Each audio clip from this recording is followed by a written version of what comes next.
कितनी सी बात पे रो रहे हो? जिस खुदा से मांग रहे हो, हो सकता वही ना चाहता। 4 दिन से इंतजार कर रही हूँ। अब और सब्र नहीं होता। इस घर में ऐसी भी जगह हैं जो मेरी नजरों से ओझल हैं, जहां तुम छुप सकते हो। मैं सामने भी हूँ तो तुम्हें नजर नहीं आती। मेहरबान मलिक साहब इधर ही थी अभी थोड़ी देर पहले। तो बकवास करती है तो घर पे यार, तुझे मालूम नहीं है कि वो कहाँ है?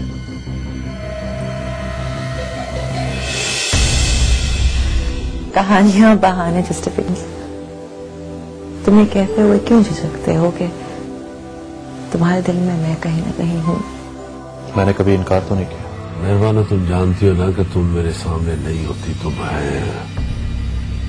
पागल हो जाता हूँ। मैं मर गई तो? मैं तुम्हें मरने भी नहीं दूंगा।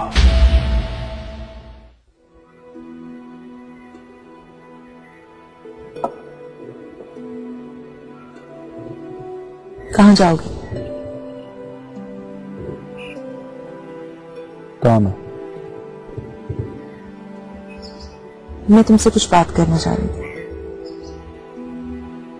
कहो। इस बात को गुजरे इतने बरस हो गए,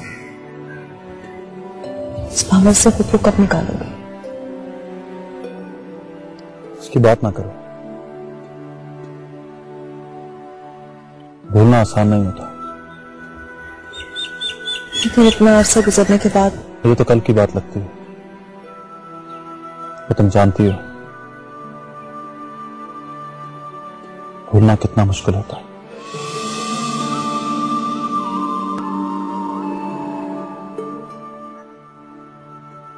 तुम क्यों नहीं भूल जाते? नहीं भूल सकते हैं। हम माजी को अपने अंदर से खुरच कर फेंक नहीं सकते। तो माजी अगर मेरे माजी जैसा हो तो भूलना बहुत मुश्किल होता है, बल्कि नामुमकिन होता है। माजी के अलावा कुछ भी नहीं है तुम्हारे पास क्या? है तुम। हमेशा मुझे परेशान करती हो।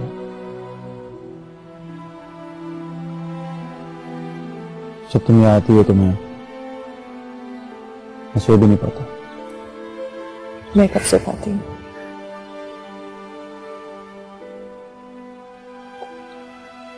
मैं जाऊं?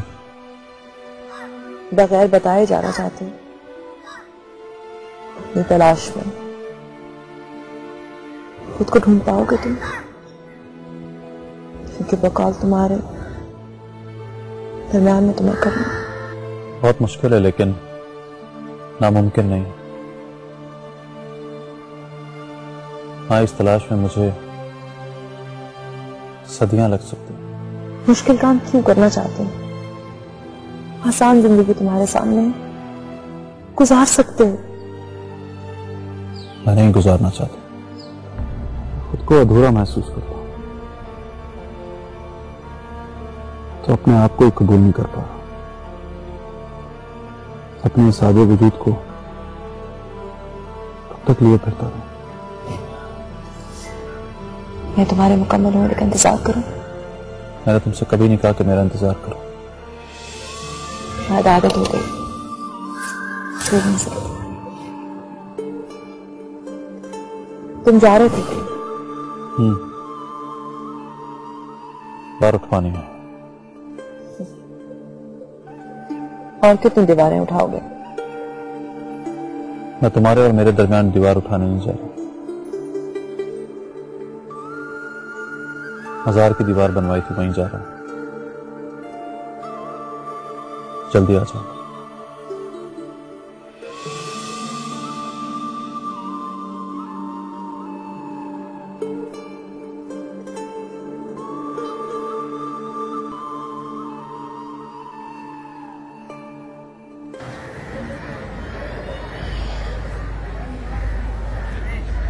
मैं तो डर ही गया था कि पता नहीं कहां लेके जा रही हो मुझे। मैं तो यहाँ किसी और को मांगने आती हूँ मलिक अयाज। ये तुमने अच्छा किया कि यहाँ ले आई।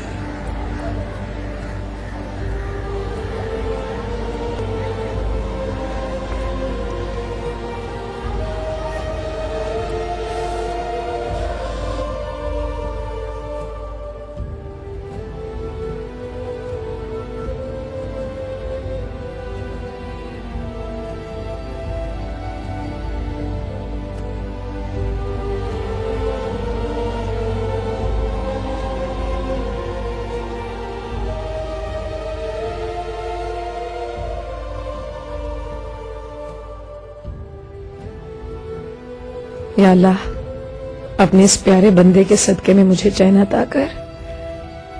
तू जानता है कि मैं किसे चाहती हूँ। मुझे मेरा प्यार अता कर दे मालिक। मैं और तुझसे कुछ नहीं चाहती,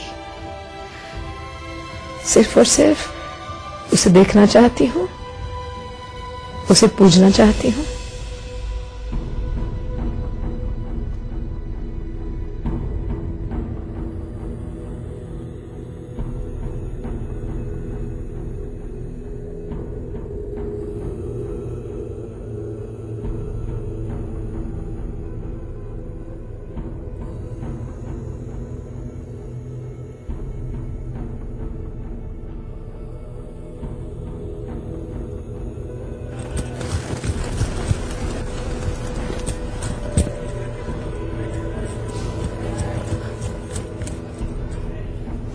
शाहजी,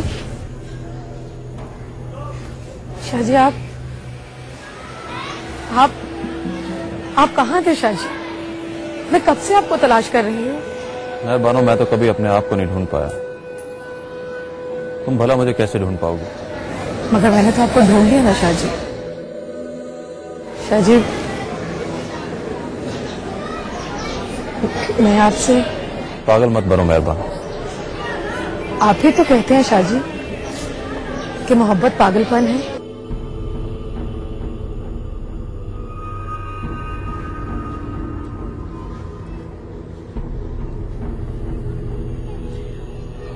तो तुम मुझ में इस मोहब्बत को क्यों तलाश कर रही हो?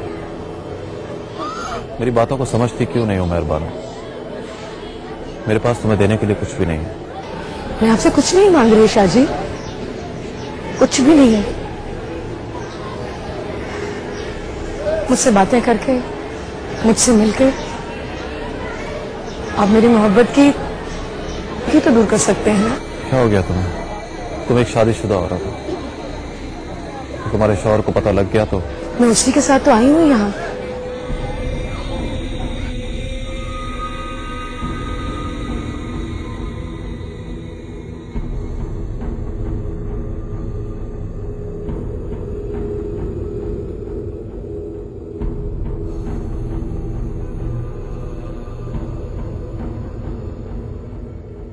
हाँ शाहजी, किसी और तरह से मौका नहीं मिल रहा था तो मलिक अयाज को बहाने से साथ ले आई। मेहरबानो, अपनी जिंदगी को मुश्किल में मत डालो। मैं अपनी मौत से नहीं डरता, मगर मैंने तुम्हारी जिस जिंदगी को बचाया था उसे क्यों मौत के हवाले कर रही हो? जाओ, चली जाओ, इससे पहले कि मलिक अयाज यहां आ जाए, चली जाओ।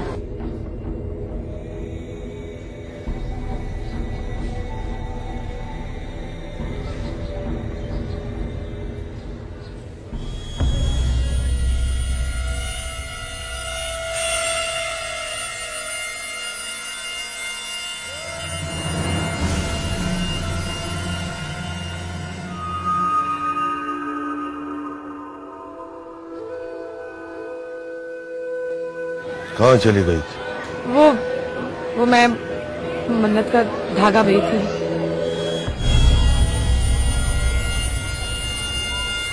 चलो।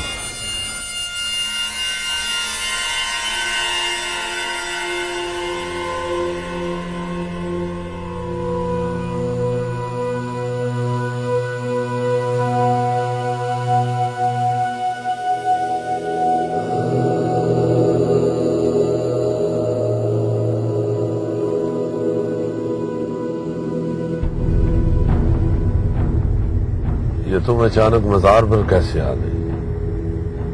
पहले आई हो क्या? नहीं तो सुबरा से सुना था कि यहाँ जो आकर मन्नत मांगता है वो पूरी होती है। काफी दिनों से सोच रही थी कि आऊंगी, लेकिन अकेली कैसे आती। तो फिर क्या मांगा?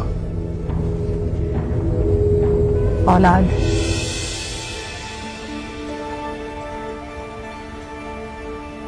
मैंने भी औलाद मांगी। मैं मानो अगर तेरे यहाँ औलाद हुई ना तो तुझे सोने में तोल दूंगा। झूठ बोला है मैंने मलक अयास। मैंने तो ये मन्नत मांगी है कि खुदा मुझे कभी औलाद ना दे।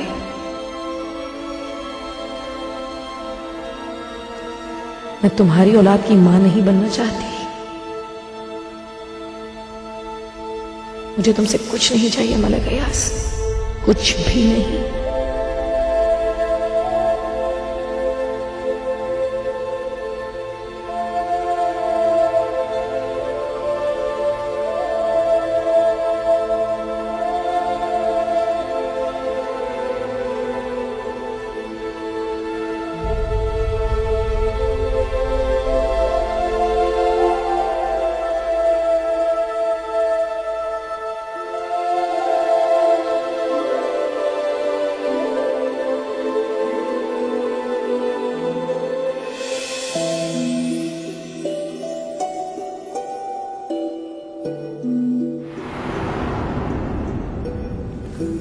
It is beautiful.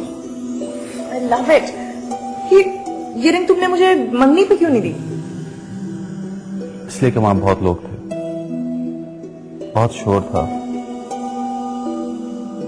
मैं तुम्हें उस वक्त देना चाहता था जब मैं तुम्हारी आंखों में रंग देख सकूं, जिनमें भरा प्यार मैं अपनी आंखों में भर सकूं। Thank you so much. I really love it. तुम्हें पता है, मुझे हमेशा लगता था कि मेरे पापा को ये दुख है कि उनका कोई बेटा क्यों नहीं है, क्योंकि अगर बेटा होता तो उनका सारा बिजनेस संभालता। पापा हमारी मंगनी से बहुत खुश हैं। आई एम सो ग्लैड कि तुम्हारी सूरत में उनको वो बेटा मिल गया जो उनके सारे बिजनेस को संभालेगा। आफ्टर ऑल मैं उनकी इकलौती औलाद हूँ। और तुम्हें पता है पापा क्या कह रहे थे? वो कह रहे थे कि is going to throw a big party.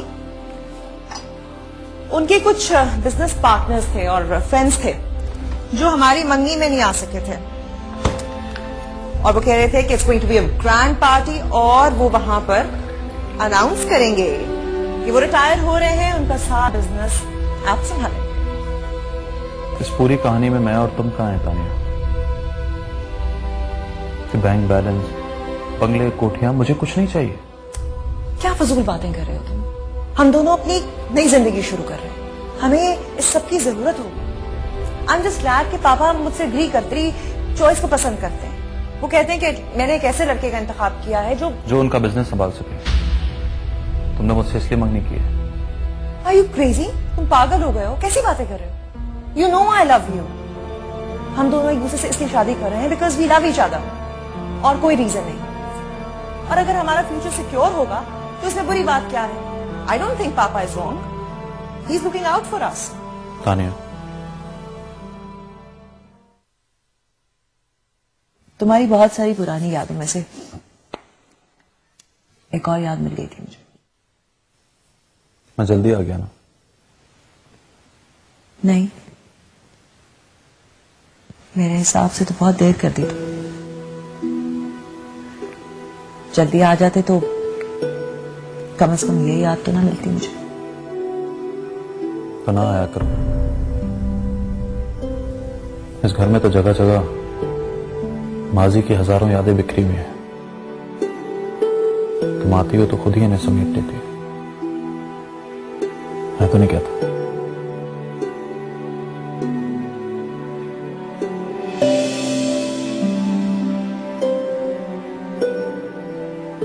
तुम चाहते हो मैं ना आऊं?